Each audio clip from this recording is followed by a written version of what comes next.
Price, and then a bunch of umpires who are also out there today in one position or other. John Lykowski, Mike Woodard, Dave Taylor, Jordan Simpson, David Robert, Austin Hawkins, Jason Blankenbaker. Karen Lykowski's the head scorekeeper. She's to my left. Sylvia Redmond immediately to my left. Missy Lykowski is my crack statistician all week.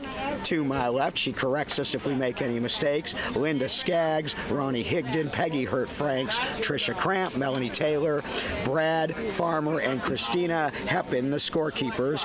Our social media specialist is John Lykowski Jr. He's been on around all the fields taking photos and videos to share with our fans and friends back home. And then our stream team crew. Graham Mathena from Live Events Texas is our producer, and his cameraman, Hudson the cameraman, Rosina Foster on the play-by-play, and IMDb as we get ready to start the top of the third.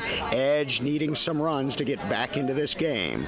We do have a substitution on the Thunder. Zach Bueller has come in for Kyle Lewis, so he is now out on the field defensively, while the Edge, we have Ja'Cory Wiley up to the plate. So again, Zach Bueller in for Kyle Lewis. So you can pencil Zach Bueller in the 2 spot. Lewis is out, and Ja'Cory Wiley now, who would love nothing more than to redeem himself from that missed base back in the first.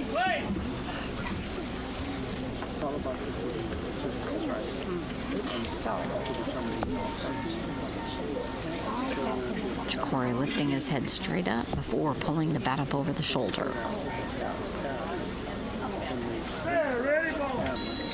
And a little bit late on the swing. Short, mid, deep, everywhere. Ja'Cory, he's got wheels.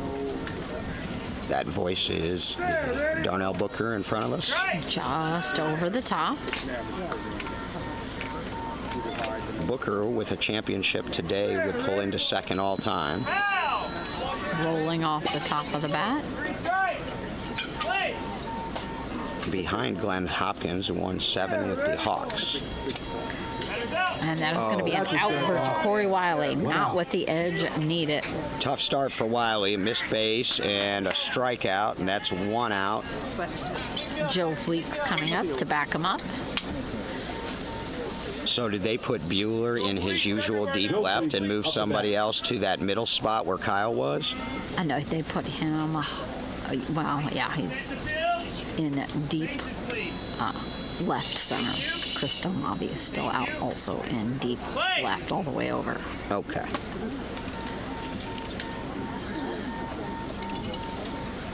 So they just put him in Kyle's position, basically, and moved him over a little? Left field everywhere now. Left field everywhere. Tyler is in where Kyle was right I in the see, middle. so they moved Tyler. Okay. On your toes, on your toes. Right. Play.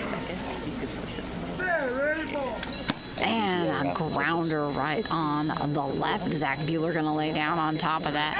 And he's got it. He comes in and makes the put out. Zach Bueller holding the Edge. That was a put out. I'm not going to remember all that, but I'll... Corian White.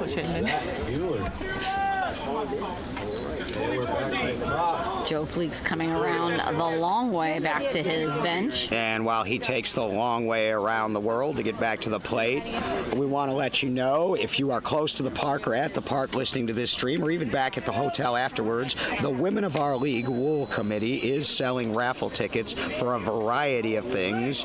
1 for $2, 2 for $8, 3 for $10, and some other prices depending on what you want to get. But hit up Kim Blumenthal or any of your wool representatives to try to support the Women of Our League. High pop up by Corian, deep into right.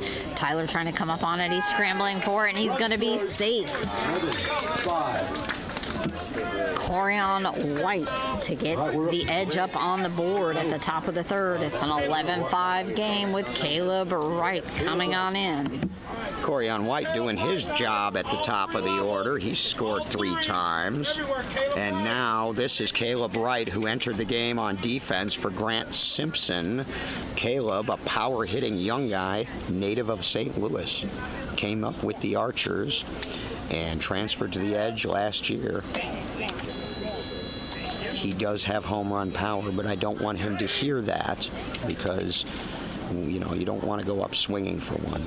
But boy, if he gets a good bat on it, look at all that upper body he has. High pop up. It's going to go in to just behind Dunleavy. They're all, it's behind them. He's safe.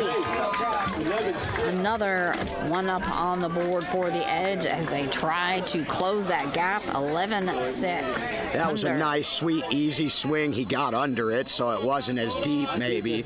That hung, and they just call, and it's dead. Dead ball. He will have to come back. And that is unfortunate because that was a perfect pitch, and Caleb with a great swing. You see all that upper body strength he has. Take a look at him when he comes back. He doesn't need to swing 100% to get it out there, but it was so high, and then it hit the ground, and it's dead. And calling for some water while they're waiting to get a new ball.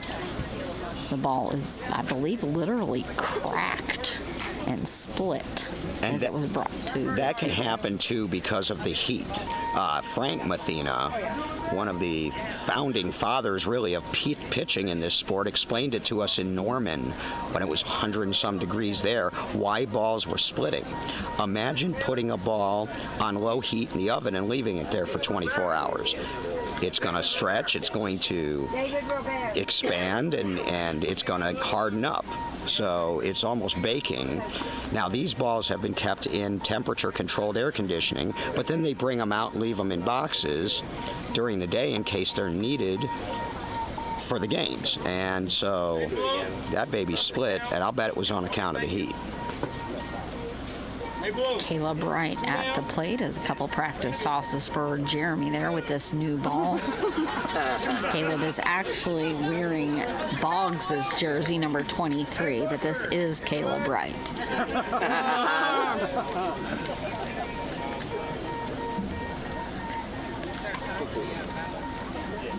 And I think one more toss ought to do it. Jason Price asking him if we are ready. We will have a scheduled water break at the completion of this full inning. We're in the top of the third, but at the end of the bottom of the third, and then we hope we will have NBBA President Richie Flores joining us for a moment in the top of the fourth. Caleb looking to repeat. It's going to be just under the bat. Left field everywhere now. He needs to go 90% like he did last time. Just get lofted up there. Just over the top again. Left field everywhere now.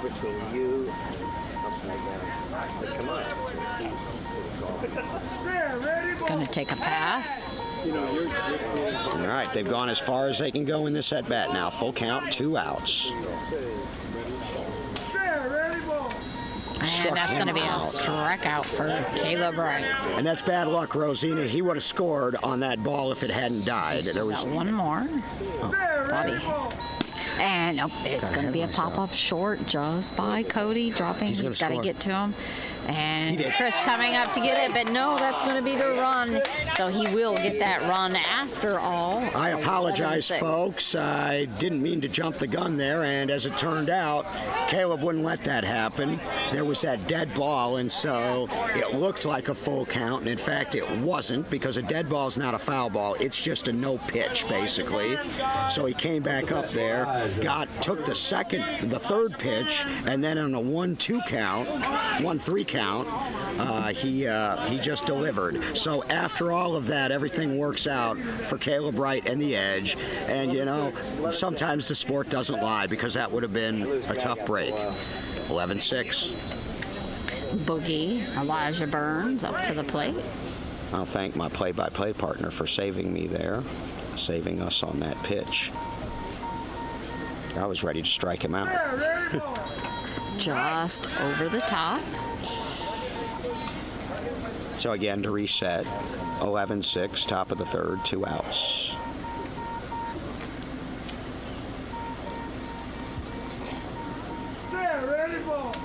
And just rolling off of the top. Short mid deep everywhere now. On your toes. On your toes.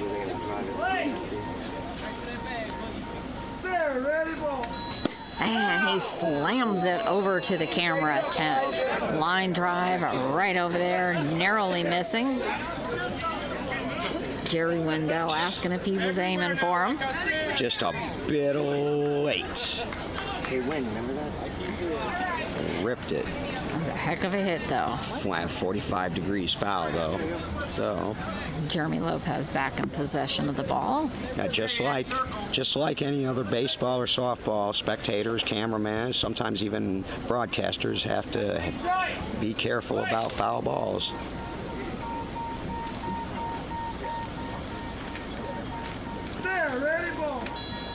Just underneath, that's going to be out for Elijah Byrne. It's tough for Boogie, but his timing was a little off there, and that's the end of the top of the third. So we go to the bottom of the third, 11-6 Thunder, 5-run lead, and they're looking to add some more. We're going to take a 5-minute break. That'd be a good time for everybody to go to Thunder coming in, drinking water. And the women of our league who are selling a bunch of raffle tickets. Yes. Edge will head on out to the field. Scorekeeper table. Mike Woodard might have 50-50 tickets for the NBBA. All of the above. All the umpires also coming in for a quick drink and then rotation on the field.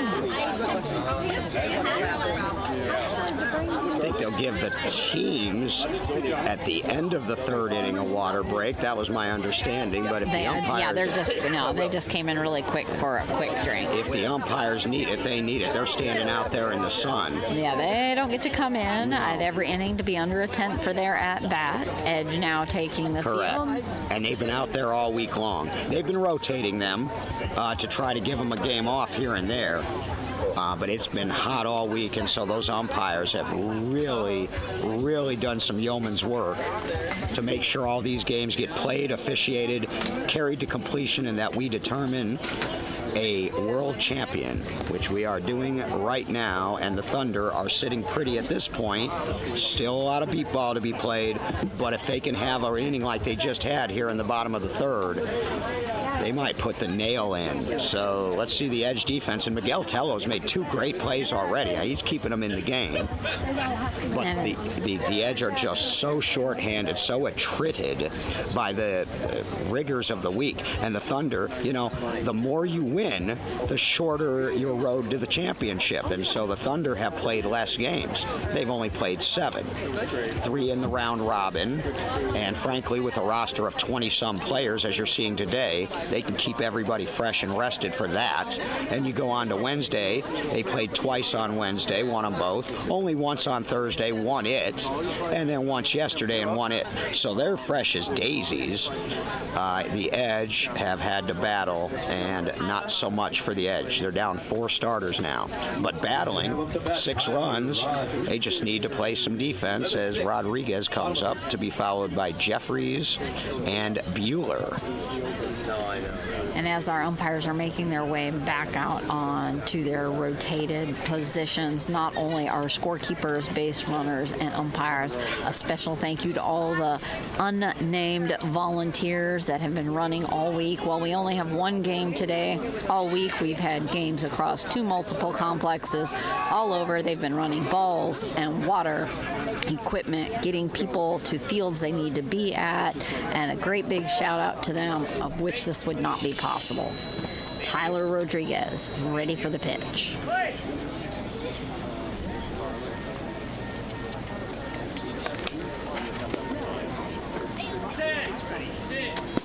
Grounder over on the right. Ja'Cory has passed him. Joe Fleexit has passed him. Caleb Wright running over there, but Tyler is at the base, and that is another one up for the Thunder, as it is now a 12-6 game. Looks like Tyler's shaking off the cobwebs from yesterday, and he's right now. And there we go again. Thunder starting already, and now the top of the lineup comes up.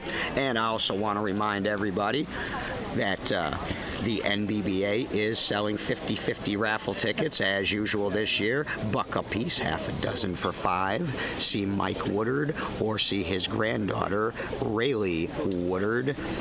I'll tell you what, she's got a future in sales. That girl was out peddling, hustling raffle tickets on Monday, got some of my money, was out last night doing it, got some more of my money, and she says she's going to ask tonight. So see Mike or Rayleigh for raffle tickets. All proceeds go to the NBBA, a 501c3 non-for-profit. Nice line drive for Cody Jeffries out into deep left. Miguel over there, but he is on the base a split second before Miguel picked that up and had that in control. The lead is now 7 with nobody out. Danger time for the Indy Edge, big time here. Zach Bueller coming up for his first at-bat after coming in on defense.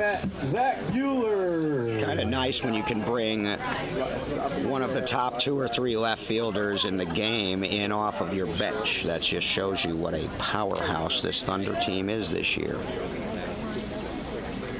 And that's a credit to their organization. They've got about 50 people on their roster between players and volunteers because they all want to be a part of it. And they're well funded.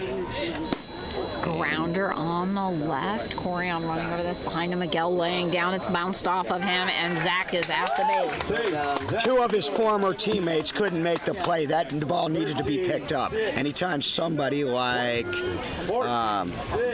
anytime anybody like Zach Bueller puts a ball on the ground into the heart of the defense, you know, you got to pick that up, and neither Corian nor Miguel could, and now it's an 8-run game with no outs. And we could be headed for a run rule if the Edge don't make some plays.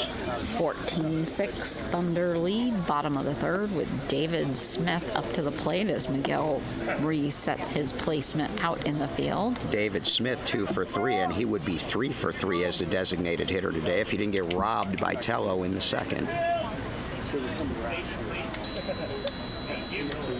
Getting that base check. Like to see him get a good fly. Come on, D. Smith. And it's going to be a foul pop-up right over to catch Justin Holland in the thigh as he's in the batter's box. They're on schedule, and this isn't the first year that Jared has pitched to David Smith. They were teammates in the very first NBBA All-Star Showcase.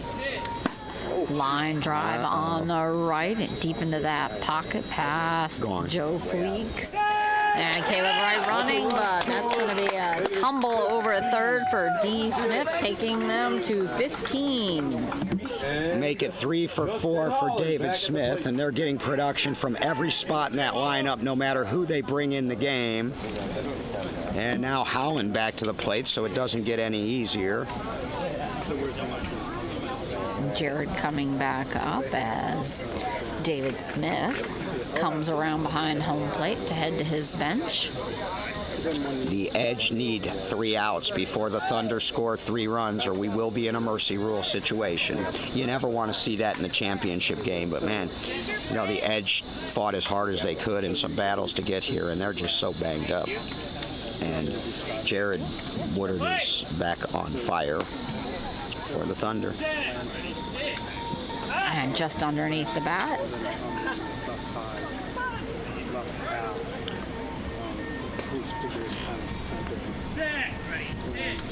And just under.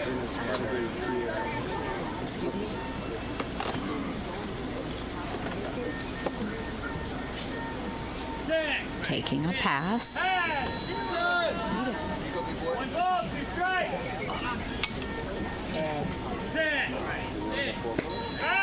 And right to my feet. I rolled that back out there slightly. I like when they roll back to our booth, not so much when they land in here. We had a ball fouled back so hard it landed on our table. And a nice line drive over on the right. Just Caleb scrambling for that. He's fallen on it, and he's got it. Caleb Wright falls on that ball to stop it. Then he just has to lift it up, and he beat Justin Holland. That's an out for Caleb Wright. He hometown kid playing with the edge, and he is a blue chipper. You see he's already come in the game and make an impact. He scored a run, and now he makes a fine play to stop that run at 4 straight. It is still 15-6, 1 out. It is still trouble, but that was big. That was a great play. Trying to stop that flow, and at least that's up. Caleb with his head down just a little bit. Up, and he's back up. Good for him. You know, Caleb has always been able to hit. Water out.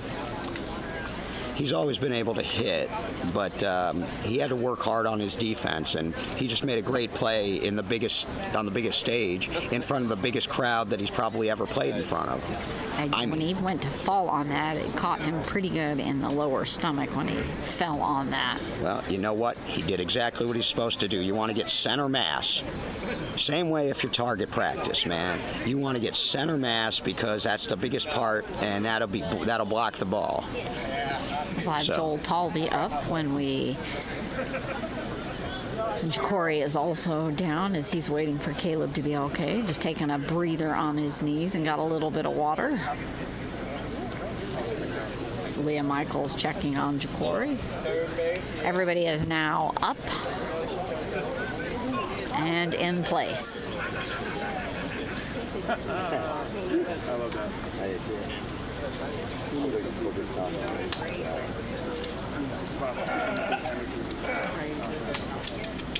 Joel ready to step back up to home.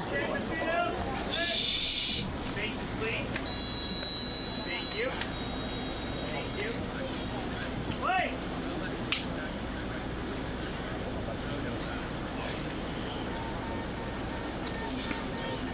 Set. Ready. Hit. And it's going to go foul right back to the camera next to us. Totally get a ball and run them outside. One strike. Play. Set. Ready. Hit. And it's going to be foul on the left, almost taking out third. Jaden just narrowly missing that.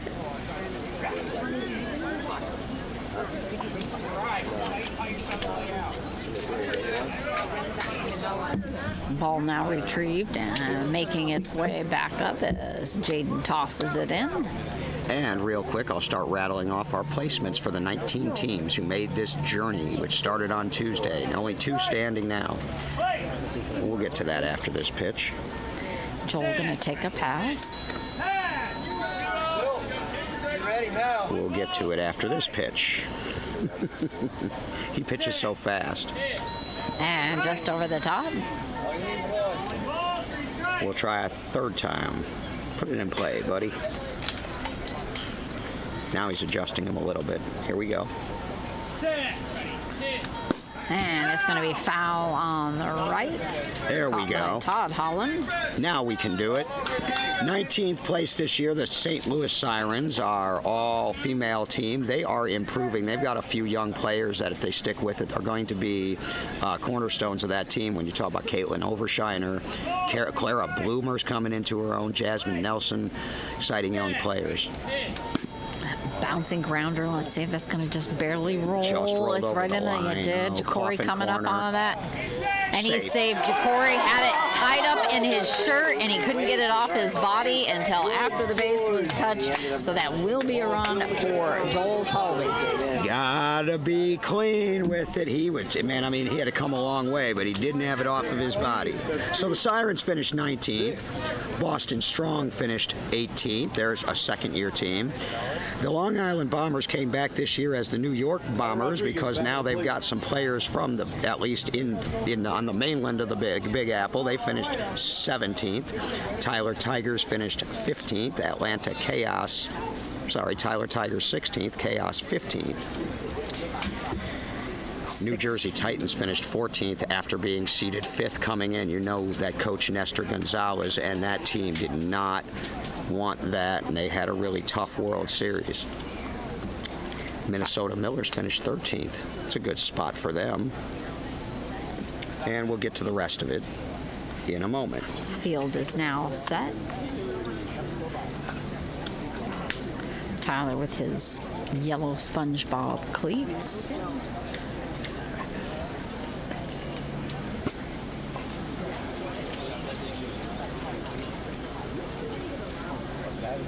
Setting his feet. Quick tap on home plate.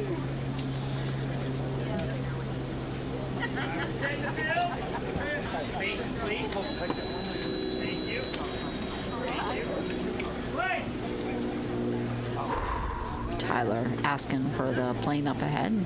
If the field is good, we are going to wait. And while we have time, we'll keep running down the placements. Cleveland Scrappers placed 12th.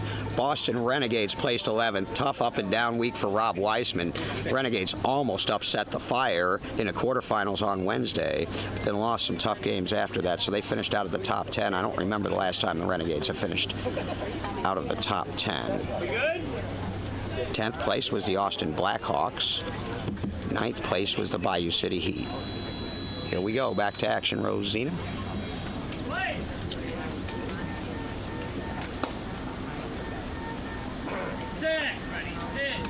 And a short pop-up. Let's see if that is. That will be foul. Just barely past Jared.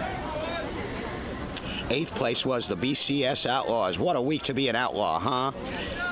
Boy, they beat New Jersey, then they beat Cleveland, then they gave Oklahoma all they could handle, and then they played in a placement game and gave Taiwan all they could handle, and they had 8 players on their roster, and one of their starters, Hunter Frederick, got hurt, so they were really down to 7. So Justin Romack, Hillary Oswald, Alex Quick, who had, I believe, the week's only double play is what I've heard, and those guys, great job. Just keep building. And wherever you are, Coach Stark, I hope you saw some of it in Abilene because you helped build that team and they made you proud this week. So just an awesome effort. Taiwan home run finished 7th in their first time back in 8 years. Here we go, back to action. High pop-up's going to be short on the right in front of Ja'Cory. He's just got to drop down and keep it clean. Trouble. He doesn't have a hold of it.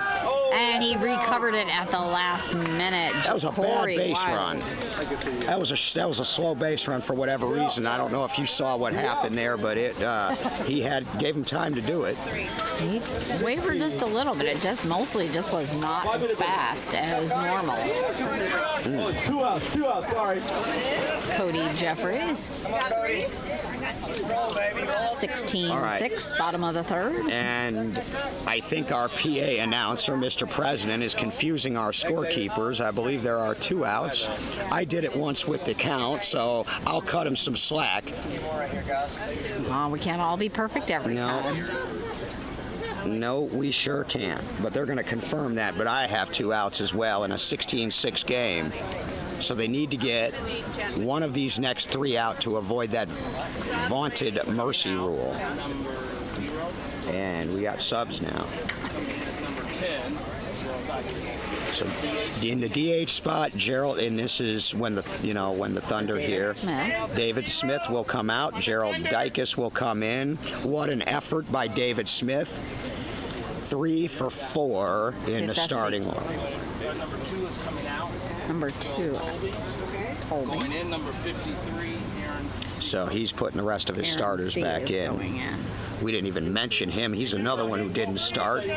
He was an all-star last year, probably will be again this year. So look at how loaded they are as Tolby will come out. So stick C in the 5 spot.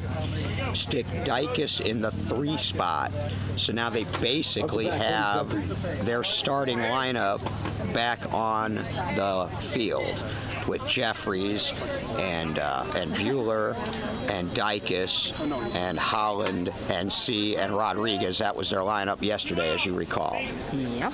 Great job by Tolby and D. Smith. They both contributed, though, Rosina.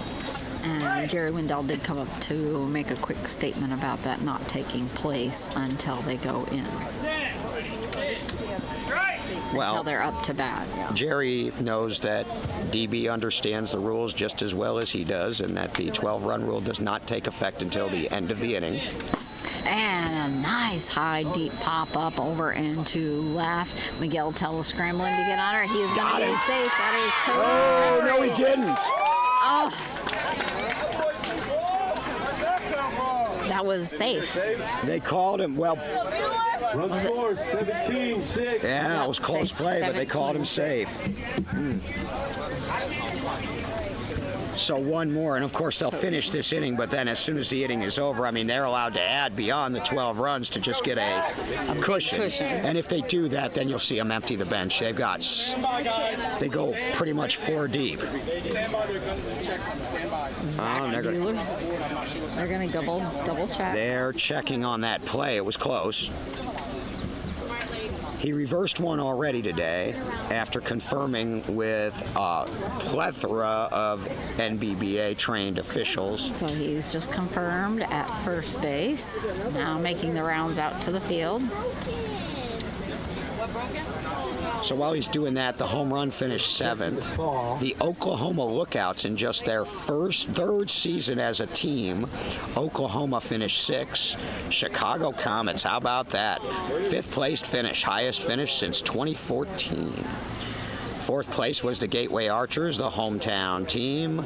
They bowed out yesterday to the Edge. 3rd place was the defending or former defending champion, BSO Philly Fire. So what a run they had. First team on the East Coast to ever win a championship, but their run ended late yesterday afternoon at the hands of the Edge. And we've got these two left standing.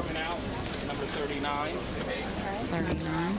Ty was coming out, and Ikramula will come in. Seen pencil Ikram now in the 6th spot. Call's confirmed. They need one more here. At the plate, Zach Bueller. They confirm that as That's safe? a run. Okay. 17-6. That was the call on the field, was safe. So Cody gets 2 in this inning, just like he also had 2 in the second inning. 99 for 39. Thank you, Missy. Missy's a little farther away, our crack statistician, because we've got so many scorekeepers, but still helpful. Zach Bueller up to the plate after the confirmation that that was a safe run. So 17-6 Thunder at the bottom of the 3rd. Zach Bueller is a world-class multi-sport adaptive athlete.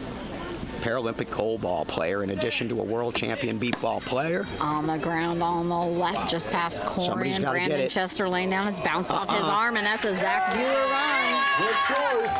18-6. And at the conclusion of this inning, no matter where the score is, we will be in the 12-run rule. And what that means is the Indy Edge will come up to bat, and they will continue to bat for all of their remaining outs until they either use them up, at which point the game is over, or they tie or take the lead.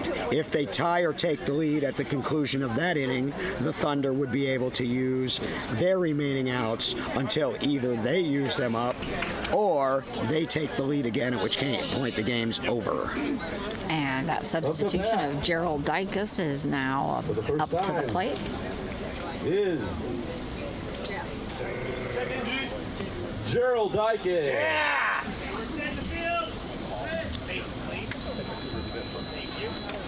His first time up today. He was a big part of their win yesterday, banging, and on Thursday. Short pop-up will be foul to Jason Price. They're right there. They're right on schedule. And they're going to be playing hard here, even with the big lead, because you never know which at-bat's going to be your last of the season. If the Thunder win, they're champions. And they will cap off a perfect season, their first perfect World Series championship season between locals and the World Series of all of their championships. And the reason I say that is because they had a 10-0 season in 2020 with no World Series.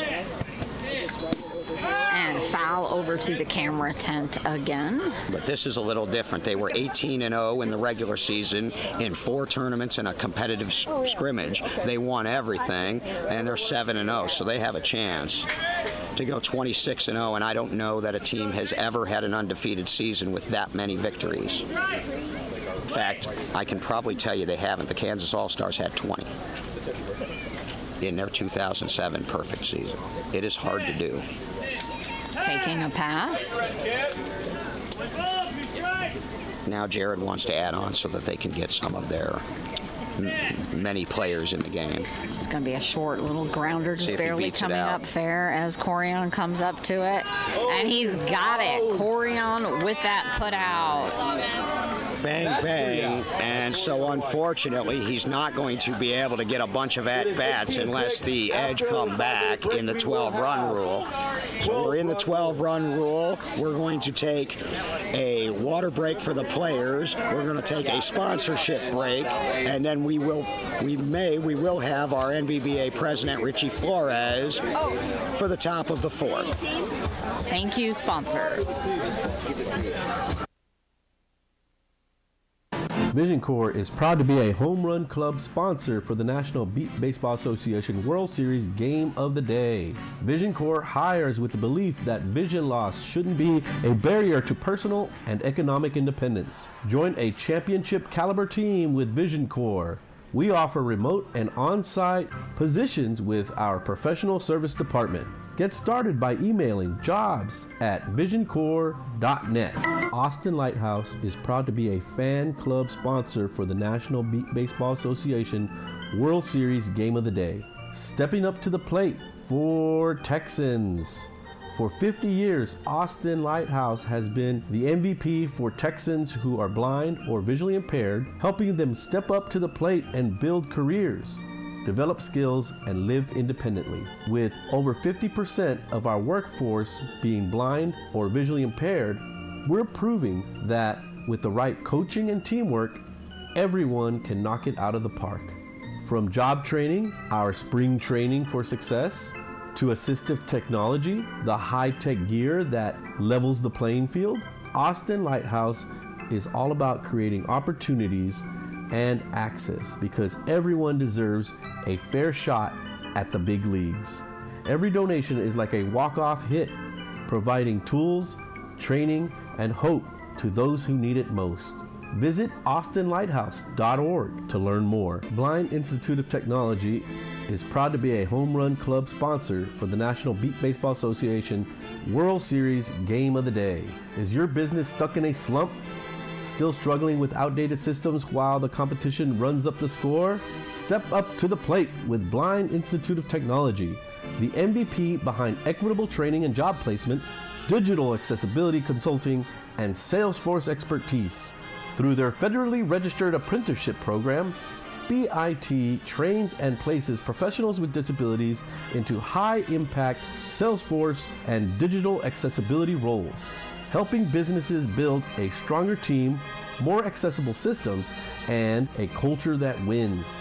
Visit blindit.org and let's build a better lineup together.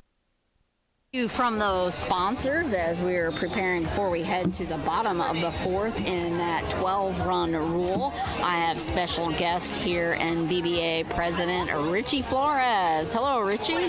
Hey, good to be here, Rosina. Thank you to you and DB for doing all our live streams this week.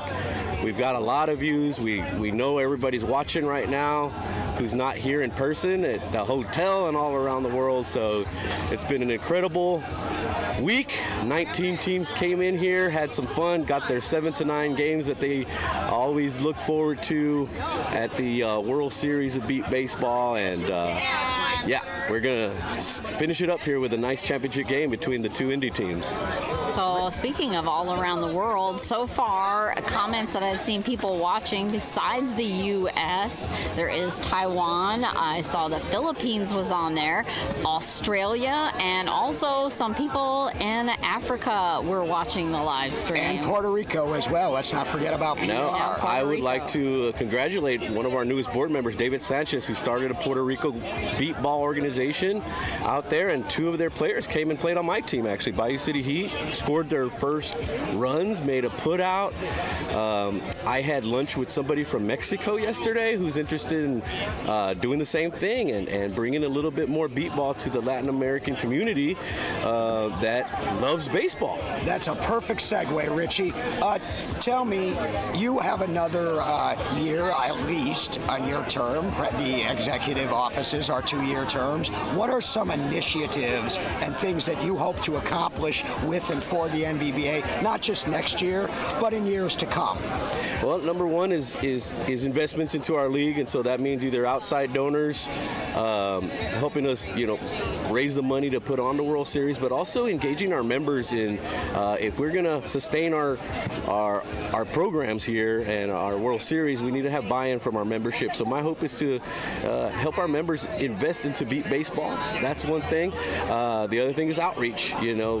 Spreading this beat ball love to everywhere else in the community. I think we're doing a good job now with Puerto Rico and the Mexico potential. Taiwan is back. So just spreading it internationally as best we can. Finding some big sponsorships. We want to shout out to the Delta Gammas, who provided a lot of money for our officials this year. So that's kind of where we're at. Wonderful news with all of that, Richie. So let me ask you this, Richie.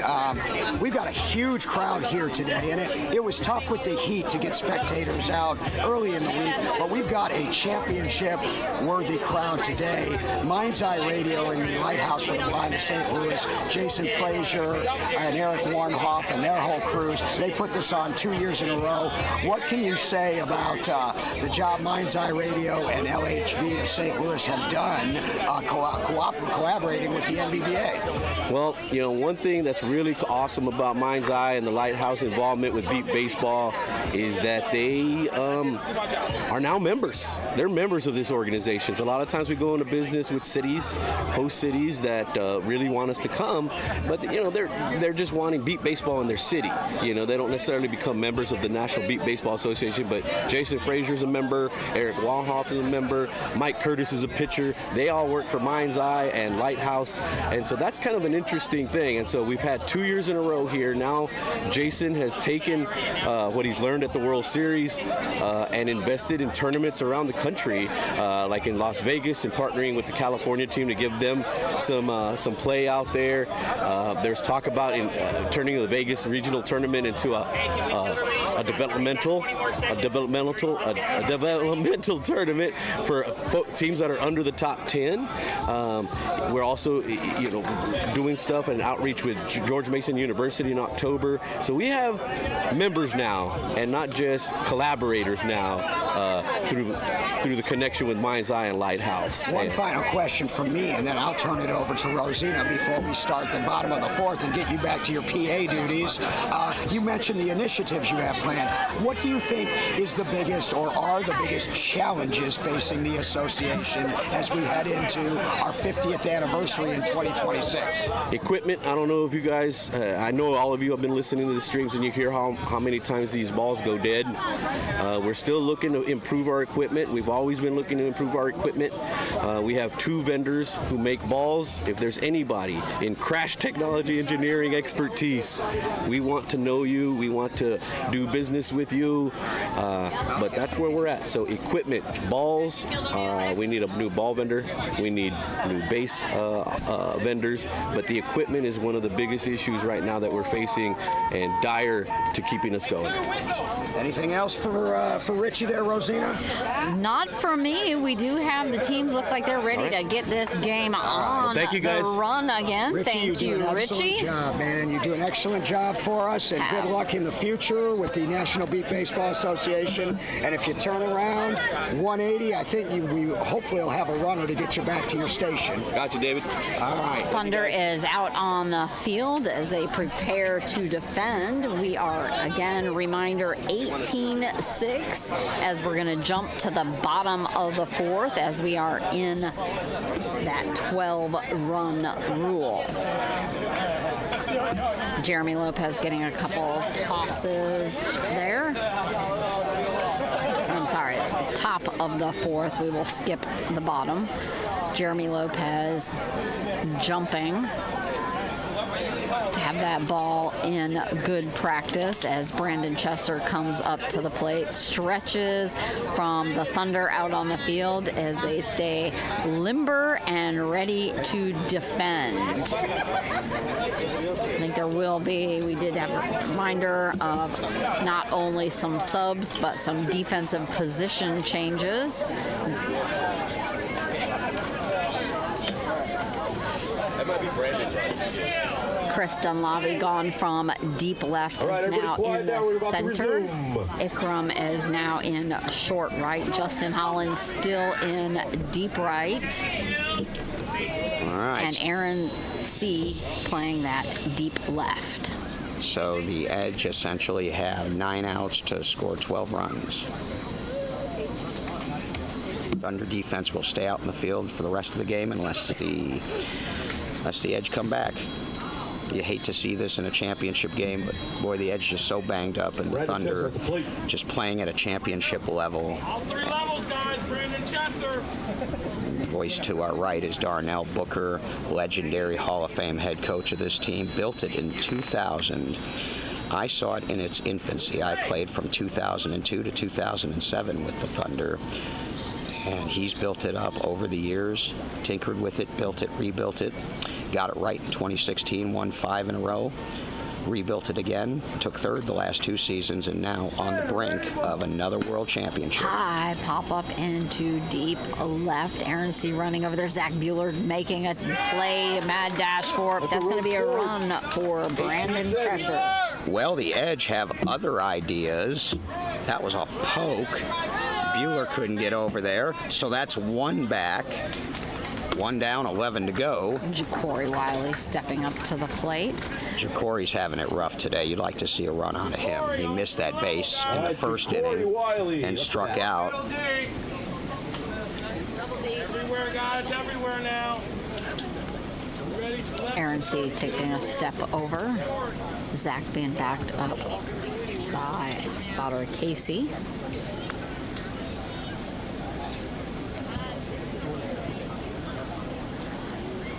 Jeremy repositioning the face mask.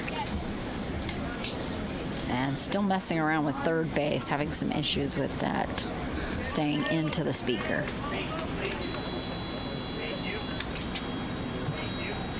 And fixed once again.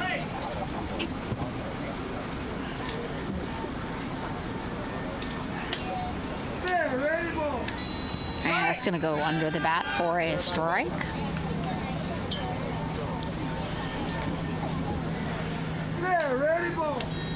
High pop up short center. Ikram coming over to grab a hold of that, and that is an out for Ikram. 99 Ikramula in for defense. 99 short. Just picking that up like it was butter. The naturalized United States citizen from Pakistan who's been playing with the Thunder since 2016, had to wait his turn until all of those young guns were done doing their thing, was patient, never left, became a starter in 2022. Now he's back to a role player, and he just made a big play in a championship game. 1 out. Good for Ikram. You know, Ikram was a cricket player back in Pakistan. And he got his citizenship a couple years ago, and he is so proud to be an American. Joe Fleeks at the plate. And we are proud to have him. Bouncing grounder on the left. Cody Jeffries bounced over him. He's recovering. He's trying to get a hold of it, and he's got it. That is an out for Cody Jeffries. Good second effort. Now with every out, the Thunder get 1 step closer to that pinnacle, that peak of beat baseball. They've been there before, and they're looking to make it 6 in program history. Boy, oh boy. 7, top of the 4th. We are in that 12-run rule. Corian White up to the plate. He's been a bright spot for them. I have 3 runs for Corian. Nearly half. Yep, 1 in every inning. See if he can continue that trend as he scored in the first, second, and third. And a line drive to the left. Zach Bueller kicked it with his feet. And Corian. Safe. They called him safe. Yep. That ball was kicked wild by Zach Bueller's feet. Now that happens sometimes. You know, you want to get your feet in position to get your body in position to make a play. But sometimes back there in an emergency, because you are playing deep, you're the last line of defense, and he kicked it. Caleb Wright coming up.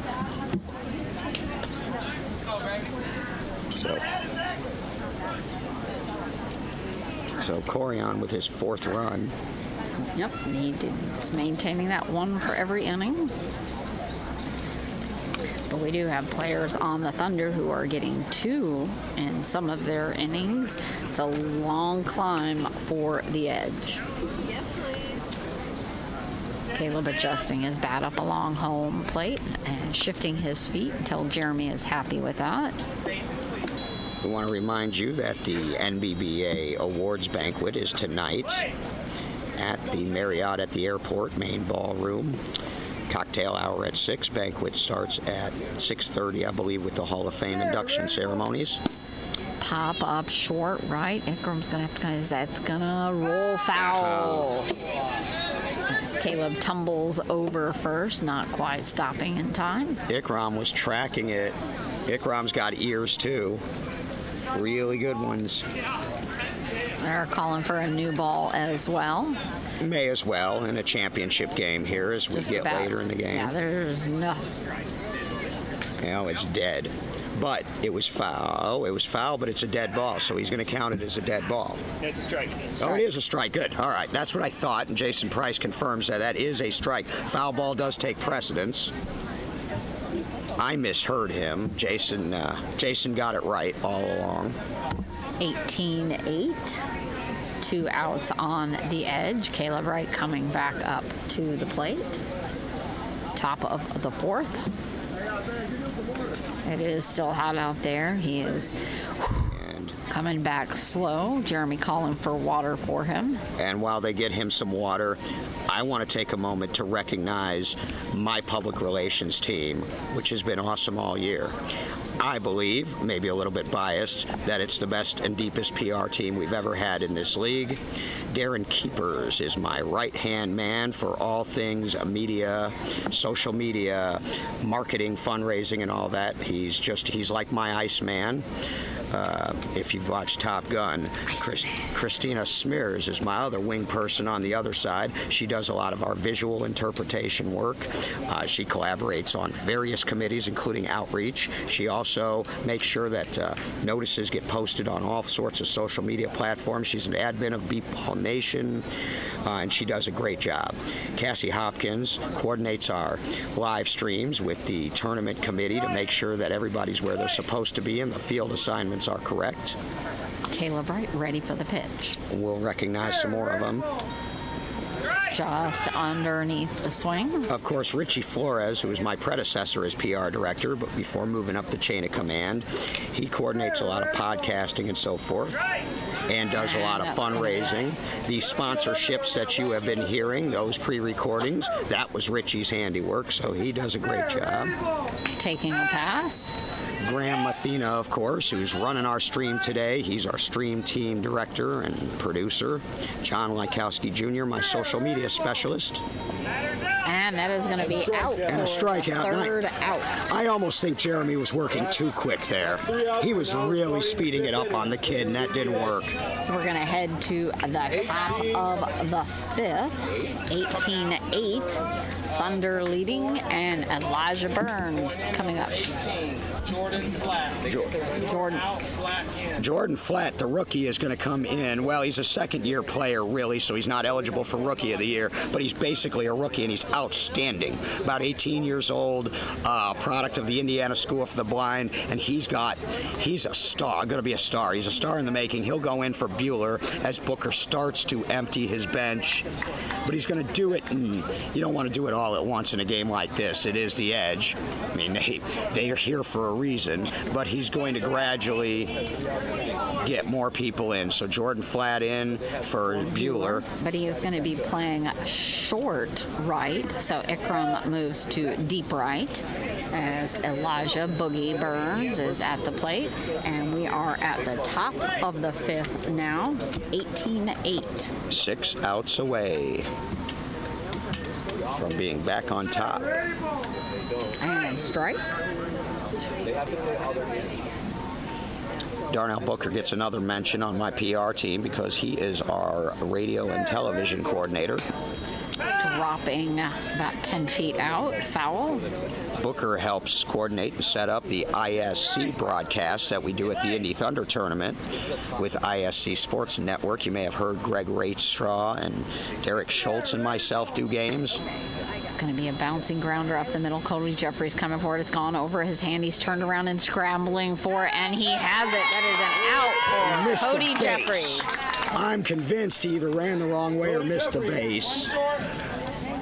That was not what you need there. 5 outs away now as the Thunder creep ever closer to a 6th Champion. World Championship. 7th for Booker because he won one as a player in 1990, but he would win his 6th, and that would get him in some pretty rarefied air. You're talking Glenn Hopkins and Don Robinson, and probably that's it when you get up there.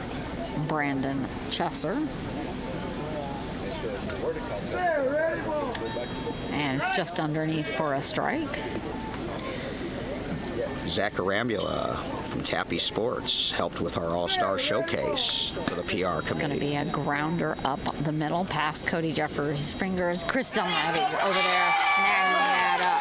Chris Dunleavy. Oh, is Dunleavy back in the game? Yeah, Wait a minute. well, they moved him over Oh, they to moved him middle over. and put Aaron C. in the deep left I when he see. came in. So Dunleavy makes a play. Everybody making plays now for the Thunder all over the field, and they can smell a championship, and they are driving toward it. 4 outs away. Corey Wiley up at the plate. When Kyle Lewis went out and Aaron C. came in, they put Aaron C. in deep left and moved Chris over to the middle where Justin Romack is our web team coordinator, making sure the website and our public relations are all coordinated and up to date. Cody Jeffries takes care of our Instagram and X and other platforms that I really don't know much about.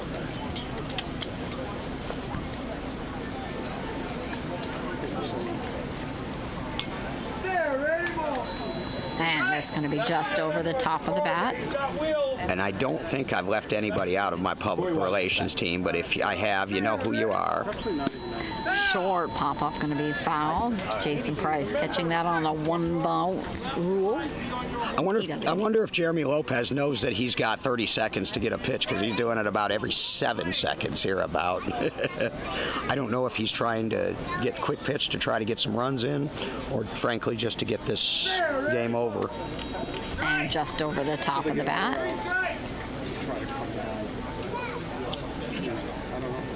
And there is more to come PR-wise, including a league-wide documentary that's on the table. And that's a that is gonna be strikeout. the 3rd out. So no runs. And we're going to be going in, heading to the top of the 6th, 18-8. 3 outs away. In number 7. That's Holland out. E.J. Sellers is in. So another young blue chipper, E.J. Sellers, will come in as Booker continues to empty his bench. Justin Holland is done for the day. 3 outs away now. And as I was saying, we've got a league-wide documentary opportunity in the works, sort of a 50th anniversary starting up next year. So he is going to move into where Aaron C. was, E.J. Sellers, and Aaron C. is going to move over to where Justin Holland was.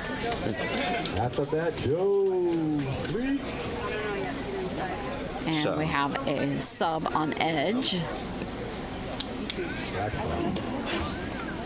Let's see who they have.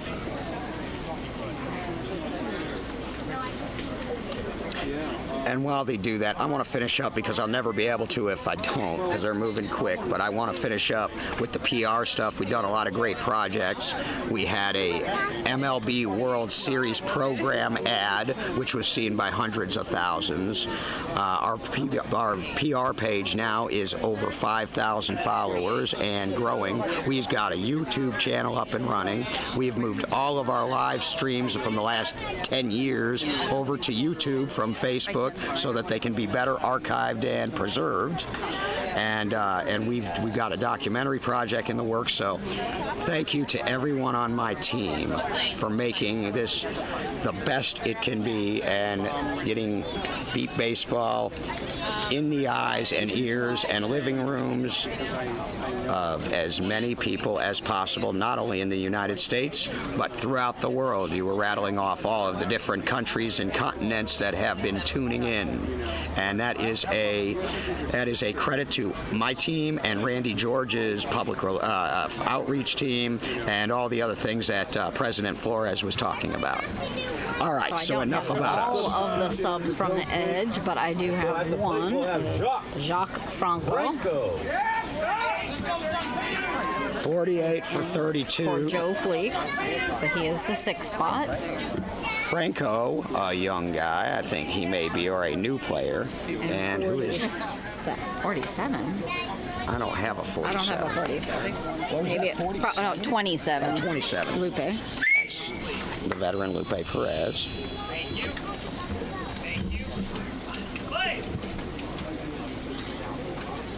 And there's another one in there, McLean.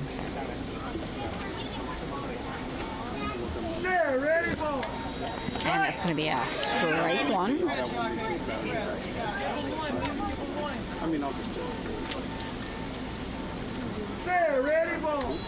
And just underneath. And this has got to hurt for the Edge, but they've had a lot of big wins along the way. They won the Oklahoma tournament. And a pop-up foul to the bench. They're on schedule. Yeah, the Edge won the Oklahoma City tournament. They placed second in their own tournament, placed second in the Indy tournament, placed, I want to say, third in Bolingbrook. And here they are now, barring some sort of unforeseen miracle, they are going to place second here out of 19 at the World Series. So nothing to be ashamed of. They had to rebuild a little bit too. No Kyle Kennedy this year. They brought in Jeremy Lopez and some players from Texas. And it's a nice line drive, short left. Cody Jeffries scrambling with that, and Cody Jeffries pulled that out. This is a dirty, filthy, nasty Thunder defense going on right now. They did it with their bats to get themselves the lead, and now the defense is traveling 2 outs away now. Isaiah McLean. Here's another local kid. He is a Missouri School for the Blind product, playing for the Edge. He's a hometowner, and he's going to get an at-bat in a championship game. Good for Steve Michaels getting Isaiah in. And he's a well-built guy. Once he learns how to play this game and the fundamentals, look, he could be a good one. 2 outs to play. Up at the plate, just adjusting, getting his footing in. You know, the Indy Thunder start practicing in the winter because they have an indoor facility. So they work throughout the winter until it's warm enough in Indy to get outdoors and practice, and then they work all throughout the spring. They've played in 4 tournaments and a competitive scrimmage, all to prepare for this moment, and now 2 outs away. And early swing, that's a strike. Booker said after last year's World Series that he had unfinished business, and so this team has had one goal in mind.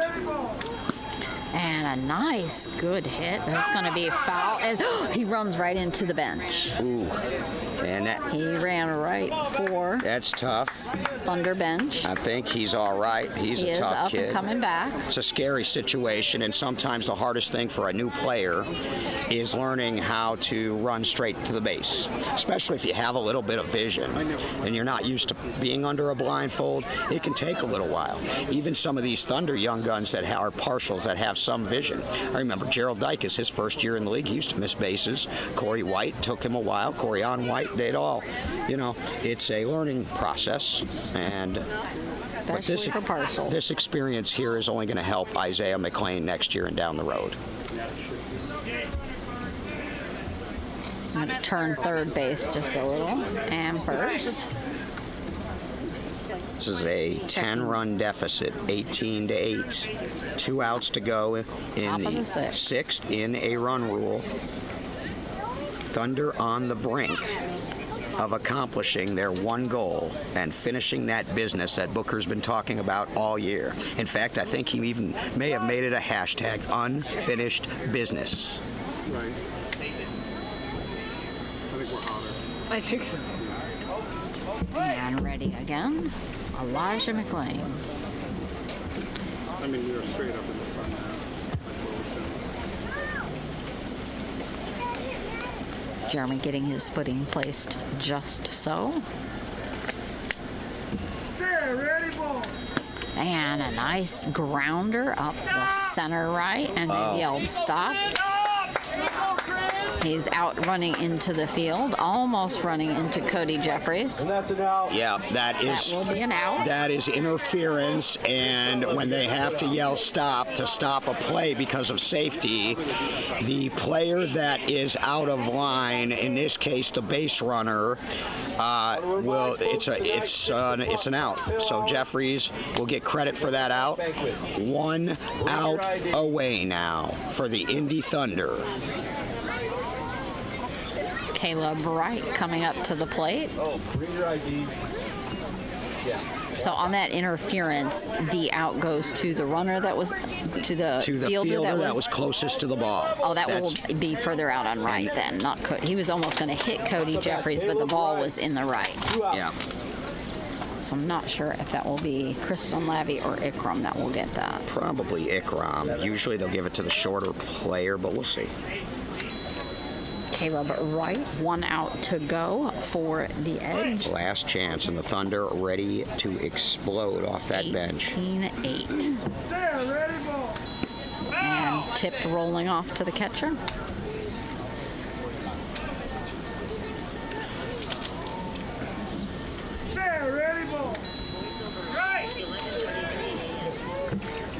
Buzz of anticipation, not only from the Thunder bench, but from this massive crowd.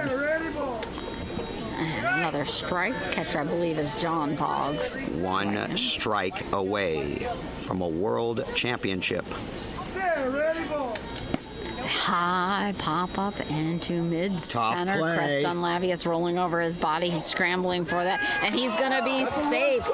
Caleb puts him on the board in the 6th. 18-9 Thunder with 2 outs. And the kid having a good game in front of his hometown fans, as he says, it will not end with me.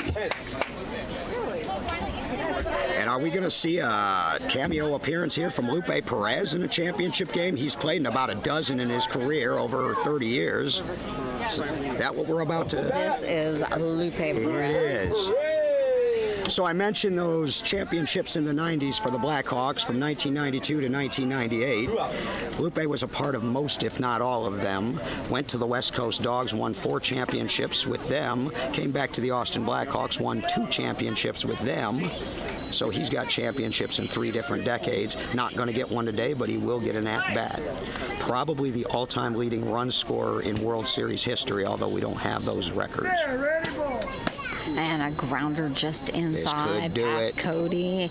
As Flat lays down on it, it is past him, and Lupe is going to be on the base. Lupe Perez. The kid had a chance to make that play, and if he had, this place would have gone up for grabs. But as it is, another 2-out run. Thunder still 1 out away from a title. 18-10 now.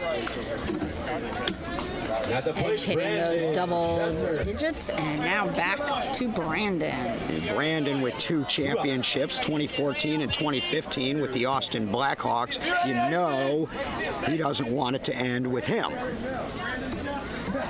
The never say die Jeremy Lopez led Edge. You know if they go down, they're going down swinging. And for the Thunder, it's so close right now that they can taste it, smell it, touch it.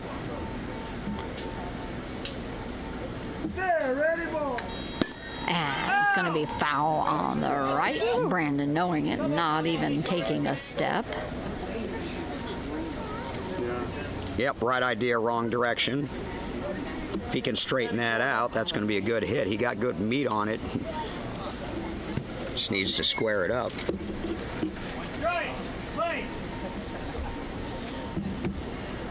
18-10. I'm going to have a hold. Jeremy just had a slight trip for a second when he heard the loud. He started going to his delivery, and then he stopped. There's no ball can beat ball, though. You're allowed to do that. Short pop-up is going to be foul. The Thunder, over a 6-year period from 2016 to 2021, had a record of 123 wins and 6 losses, with only 2 of those losses at the World Series over a 6-year period. And they built it all the way back up, and they are on the precipice of history, becoming only the 4th team to win 6 championships.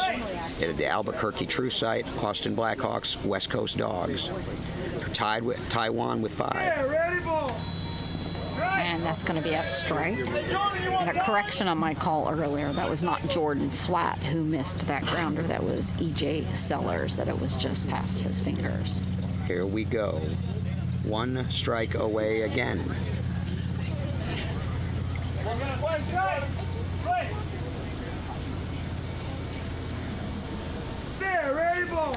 Finished business, and that's your ball game.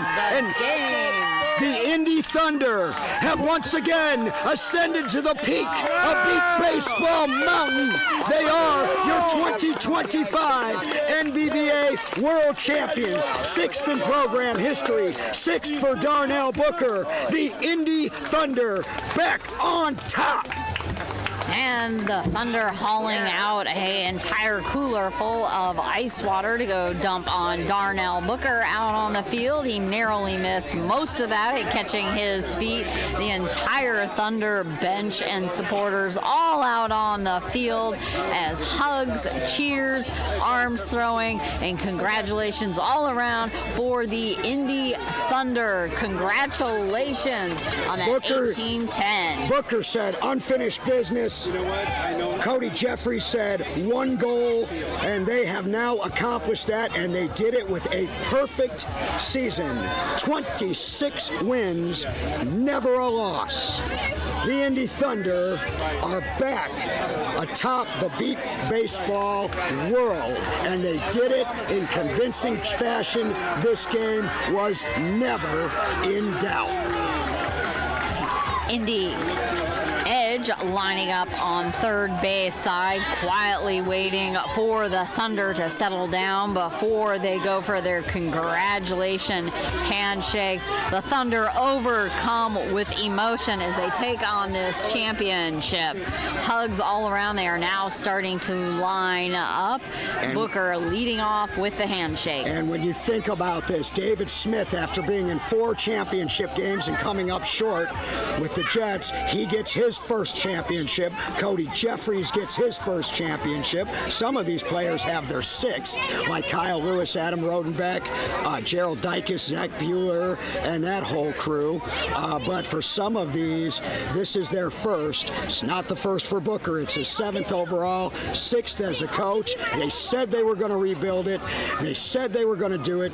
They rebuilt it, and 3 years later, they have done it. The Indy Thunder have won it, and for the Indy Edge, they gave it all they had. But when you have 4 of your starters out of the lineup, and you're playing a team like this, and the Thunder started this game with offense, banging the ball, scoring runs, and then when they built that lead and they were the home team, then the defense took over. I think there were 6 or 7 different Thunder players who made at least one play. There were 7 or 8 Thunder players that scored at least a run. Total team effort, total volunteer effort, and that's why they are the largest, most successful, and best funded organization in the sport. Hats off to the Thunder, and hats off to the Edge.